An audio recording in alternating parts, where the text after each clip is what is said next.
All right, today here at Slick Cyber Systems, we're going to talk about device protection, different types of devices, and take it away. Welcome to the Slick Cyber Systems channel.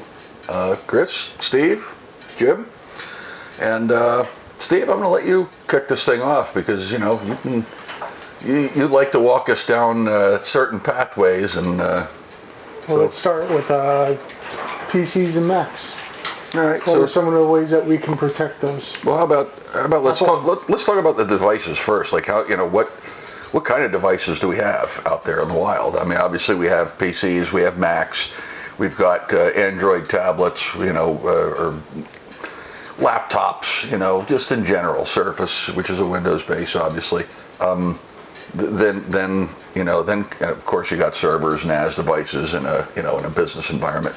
But I think there's a huge thing that really needs to be talked about a lot, and that's IoT, right? Internet of Things. It's just it's a big field. It's growing faster and faster.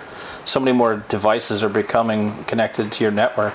Everything from everybody's familiar with an Alexa or a smart TV, some other devices that you may or may not be a smartwatch. Speakers just to listen to music. You name it. There's a bunch of different things and all kinds of new sensors are coming out constantly. We were talking about that earlier. And they're the refrigerators, right? Yeah, refrigerators are part of it. So I mean, in my opinion, those types of devices should be like not on the corporate network or your typical network. They should be on a guest network of some sort that all they can do is get out to the internet, because you certainly don't want them touching, your whether it's your personal data, or you don't want them touching your corporate data, especially if you're in a corporate environment or a work from home person, right? Then those folks have to deal with, their kids' computers and their Xboxes and, all the other gaming devices and their refrigerators, that kind of stuff. So, So you're recommending segmentation of the network? Absolutely, yeah. The network should be segmented, and keep the non-work stuff away from work.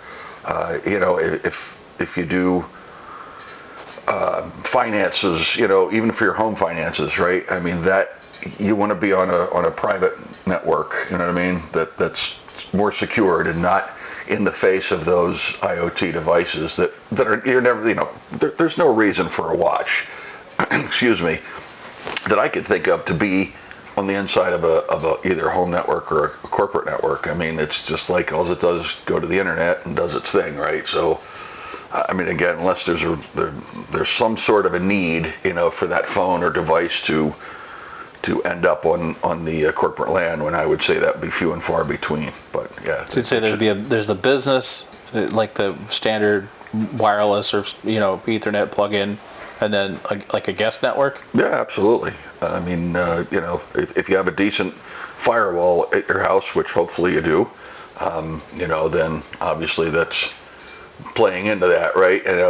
You can segregate that off and create different networks that all go out to the internet, just not necessarily see each other.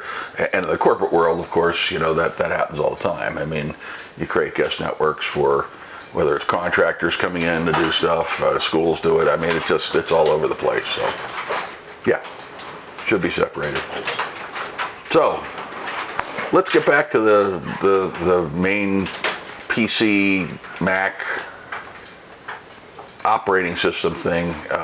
As you were saying, Steve, when you start from the beginning there, I mean, you go to your Best Buy or your MSP, and you buy a machine and you get it and you turn on the thing, and the first thing, as you said, what does it ask you for?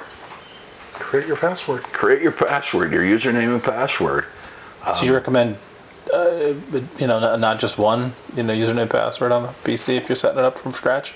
Well, it depends on if you're the only one using it, then that's fine. But if other people are other people. But passwords, I think, is the big thing we're trying to get at here, right? Whether it's your email address, your Microsoft account you're signing into, your Apple account, you should have a pretty doggone secure password on that. I mean, in my opinion, it should be at least 8, 10, 12 characters that's not your dog, your kids' names, your birth dates, your husband or wife's name. I mean, it's like...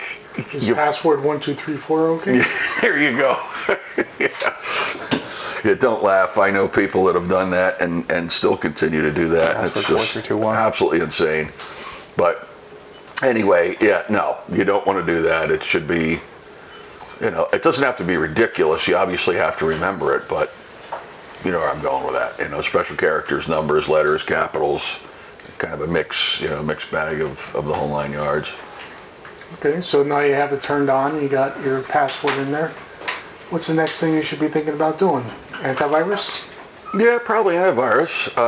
I know you're a big one on password managers, so before we exit that, let's just talk about that for a second. Because the advent of MFA and all that kind of fun stuff. I mean, there's a lot of programs that do password management and also allow you to do MFA combos. So like we're a Kaseya shop, so IT Glue, My Glue allows you to do that. So you don't need to use your phone. For that, you could literally have it on the My Glue, which you can log into from your phone from anywhere and be able to access, that MFA code real time without having to use your cell phone for Microsoft Authenticator, Google Authenticator, whatever. There's a lot of programs that do that. I mean, if you just need a simple password manager and something like eWallet, Ilium's eWallet works really good, and it's secure, but it doesn't do the MFA piece, the TOTP. So it's still good. So yeah, all right. So antivirus, absolutely. Antivirus is the most common thing. What people don't realize is the different types and quality of the various applications that are out there. One that comes to mind is Bitdefender. I think that is a pretty, at least as of today, and this list, it changes all the time, right? But Yep. I think that's a pretty solid product. WebRoot has always been decent at doing its thing. There's a whole host without getting into every single brand name. That's not what we're here to say. The point being is an antivirus is still a necessary evil. So even Windows Defender, right? And it's just antiviruses, as you guys know, they're signature based, and signature based means a virus is found, and those corporate companies like a Bitdefender or Microsoft, whomever, they literally create this massive list, this massive database of every known Virus MD5, every hash algorithm of everything. So if one happens to fly by it, it looks at it and goes, no, this is no good. Either quarantine it, delete it, what have you, or at least alert. Hopefully you're quarantining or deleting. What if it's not on list? Well, then now you're talking a 0 day, right? So 0 days differently, and that's where I think the quality of the program tends to to make a big difference. Yeah, because a 0 day would be something that let's just say XYZ down the street decides to create his new nastyware of the day to try to steal somebody's data, and and he releases this thing into the wild. I mean, that's why they call it 0 day. It's happening on day 0. It's like right now. So and all of a sudden systems see that when there's enough heuristics built into the antivirus software that you have, it's going to should block, or at least flag and say, hey, this doesn't, the behavior here doesn't look right, which brings us right into EDR, right? Which is endpoint detection and response.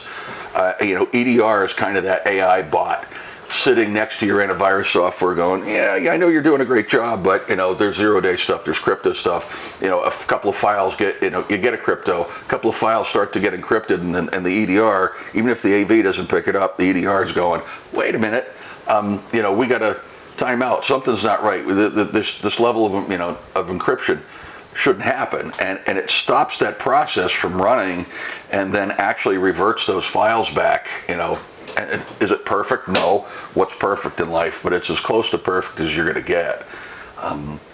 So yeah, to me it should be an antivirus and an EDR solution. I think that's just a very So important. do you think, you should be doing like regular updates, scans, anything like that on the software? Scans, in my opinion, full scans of the computer should be happening at least once a week. Twice would be better. And then you do your short scans, your quick scans on the days in between. But every day you should be doing a scan. And man, if it's not updating, those virus signatures and the code itself, if it's not updating on an extremely regular basis, like hours, updating, Pointless. You're doing yourself a disservice because somebody else could have caught the 0 day and it's day one. You know what I mean? And you now have at least a signature in there for the AV to be able to stop it, and then you have EDR, backing it up as the big brother, right? So. Now, we never talked about having a managed SOC. How would that fit in there? Oh, well, if you don't know what SOC is, it's Security Operations Center.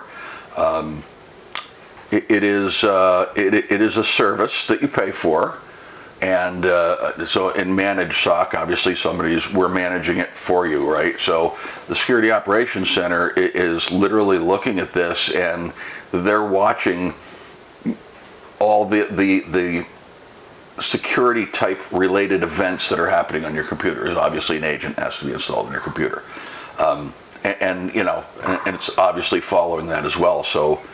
And that's looking for a lot more than what meets the eye. It's looking at your Microsoft 365 account, your Are Google they remediating account. anything?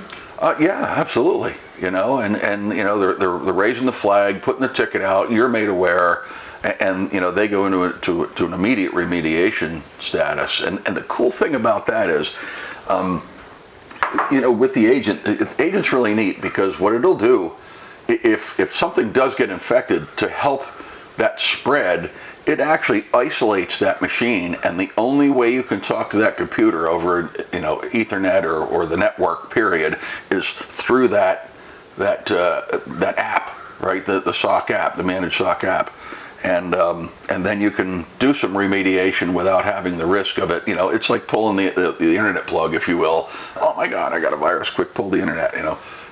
You don't have to do that. It's and you could be in Timbuktu, and we're sitting here in Whitehaven, Pennsylvania, and it's becoming more and more of a need, not necessarily a. It's a need. Yeah, it's absolutely a need, and you really should have somebody, especially again, maybe not the home market, but the business, absolutely.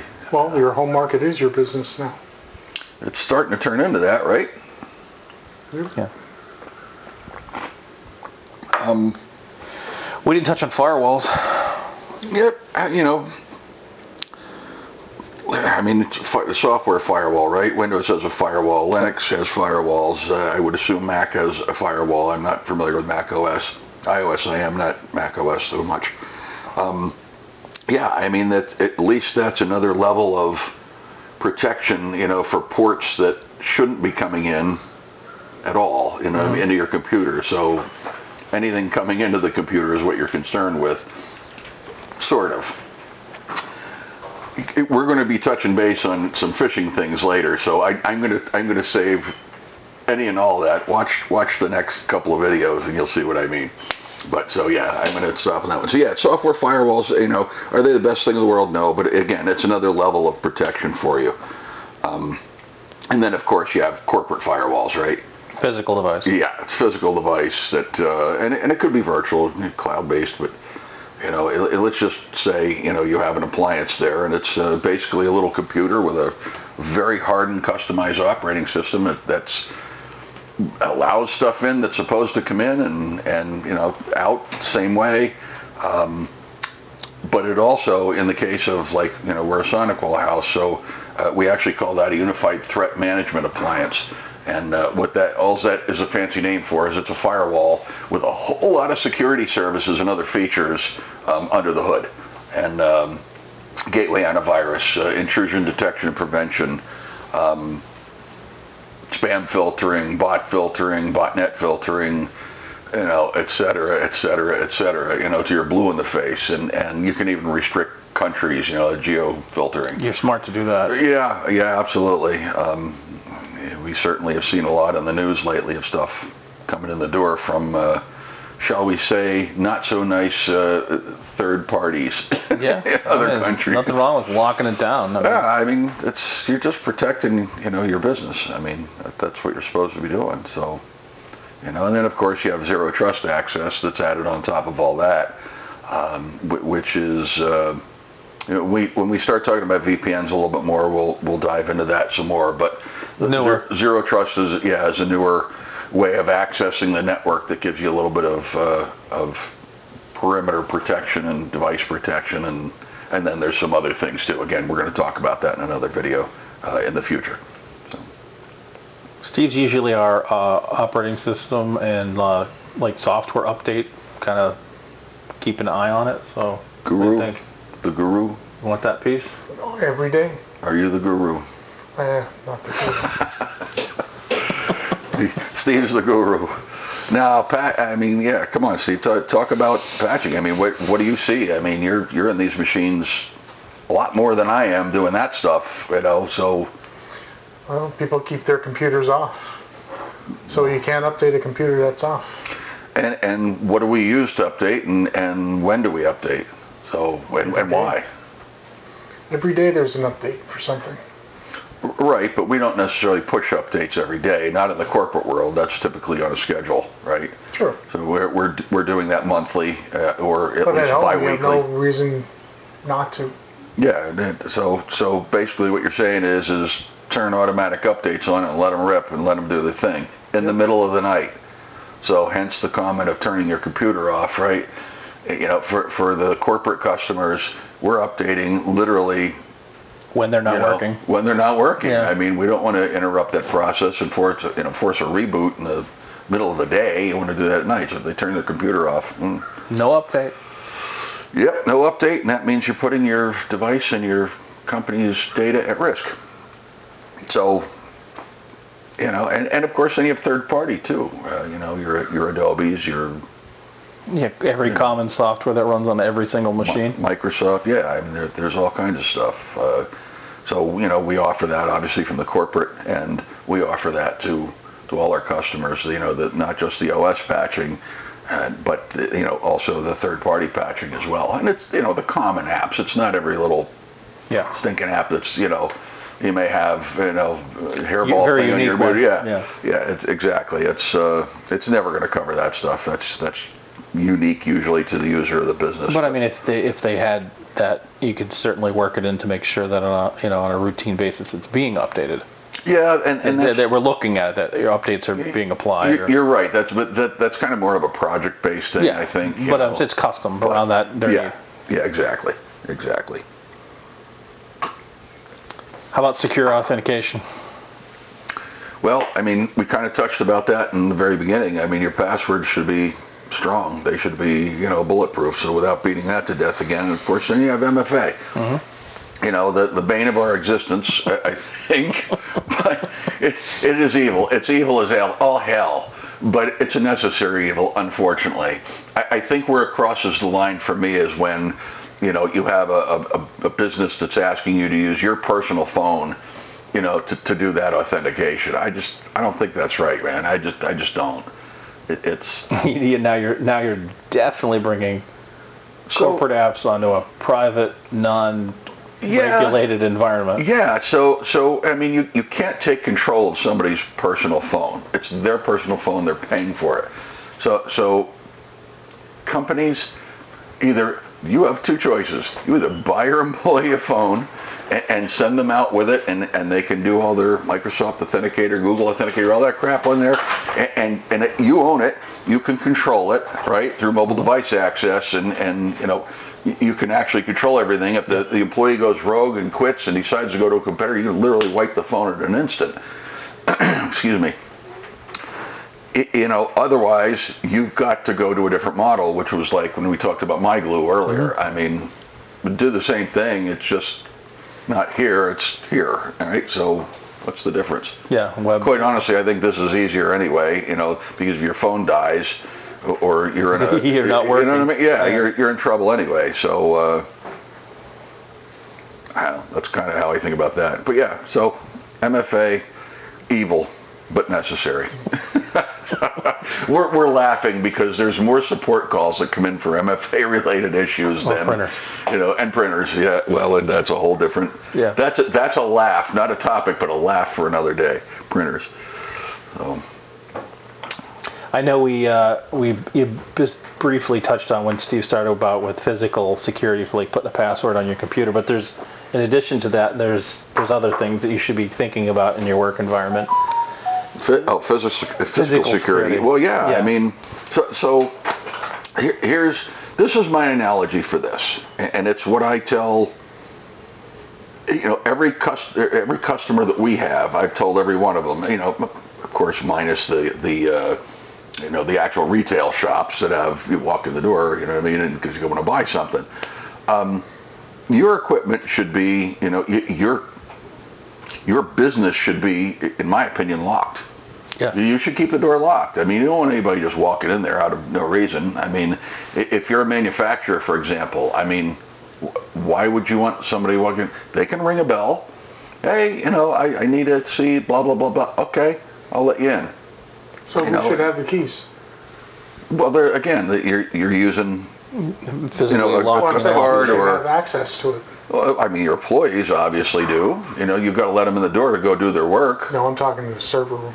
Oh, a server room? Oh, they're, in my opinion, the owner, the absolute people in charge, and of course your IT department, right? I mean, or MSP. That's just crazy not to have that. Mm-hmm. We've seen so many things, guys, in the last 25, 30 years of people walking in and whether it's somebody trying to execute somebody, literally, and I've literally seen that. I've literally was in the building when that happened. Crazy stuff, and did not happen, thank God, but idiot took his own life. But the point being is, had that president been there at the time, it would have been bad. Yeah, it would have been game over. Yeah. That's some pretty nasty stuff. But I mean, just somebody walks in, a third party that just has a bone out. Maybe it's an ex-employee, and they have a USB key with all crap load of viruses and cryptos and stuff on there, and they just happen to plug it into a computer because they're ticked off and blah, blah, blah. Or they want to make money, right? I mean, thieves are thieves. You know, and a lock keeps an honest person honest. So, I mean, quite honestly, if you were that wily, and somebody went in the door with their swipe badge or whatever they had, you'll catch the old door and follow them in, which should never happen. That's the employee's responsibility, in my opinion, to make sure that door is closed and relocked after they go through it. Yeah. So, yeah, I mean, and the server room, Steve, as you said before, I think that's huge. And then you have other things, even, guys, like, the privacy screens on a laptop. Yeah. I mean, geez, how many people work on planes, where they're... You're always working. You could be working at a Starbucks. You could be working in your car. You could be working, Where you have to be, what you have to do, and wherever you are, you've got to do your thing. So... No, I totally agree with that. So a privacy screen's a good idea. Whether you buy it with one, built in, or you buy an overlay for it. I mean, you could still see dead on. It's just when you get, that off-axis thing, it just you see nothing but blurred garbage, which is or nothing, and that's what you want them to see. Nothing. I mean. Bad enough they're probably sitting there watching your keystrokes, if they're a half a bad actor, that's bad enough, but at least they can't see the screen. I think there's a piece that goes along with physical that we didn't necessarily touch on, which is if you have the locks, and you have the badges and everything else you need to get in, but you should also have some security cameras. And if you have a server room, it should be watched. And as we're going through, I'm hearing more and more from people who are getting insurance that's a requirement. Yep. That they have to have a security system on the building, and particularly watching the areas that either people have access to, where your server, your data, your high stuff is. Specifically, cyber insurance. had a trip there because I was thinking of something else. But cyber insurance. I mean, that's probably the requirement for cyber insurance if you need that, which, in my opinion, is going to become a reality.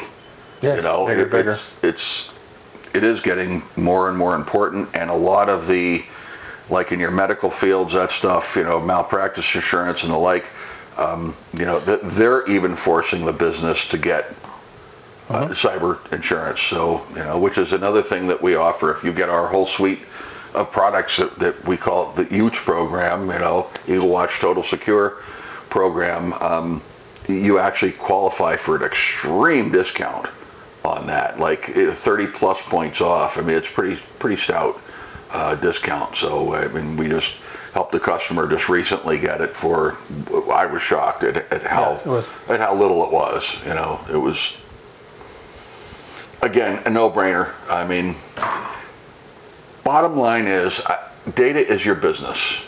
You've got to protect your business. And the argument, that I've had from many CEOs and presidents is, data's not the business, our way of doing it's the business. Yeah, but your way of doing it is on the computer. That's how other people know how to do it. Your recipe. Your AP, your accounts payable, your accounts receivable, AR. I mean, who do I have to pay today? Well, I don't know, tomorrow. Well, if you don't know, and where you're getting money from, who are your customers? What's their names?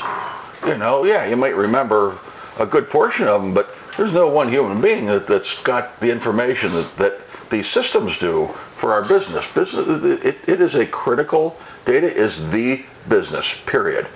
And then, of course, the people outside of it being able to execute on what they're doing and do it right. I mean, it's just a huge deal. So, protect your data, protect your business. I think we should probably stop that piece from there, and in the next piece we'll go over email security. Sounds great. All right. Well, again, Steve, Chris, Jim, Slick Cyber Systems, we're going to be doing a whole pile of videos going forward. This just happens to be the initial kickoff, and talking about stuff that we do day to day, every day, and have done it for decades. So you can, if you want to talk to us, 570-215-8888. Yep. Pretty easy number, 570-215-8888. Or you can reach us at slickcybersystems.com. There's a contact form on there, and by all chat, email, all of it. Yeah, it's all listed. Have a time. But anyways, we'll see you in the next video. Take care. If you find this content helpful, please like the video, subscribe, and share with your friends and your colleagues. Thank you.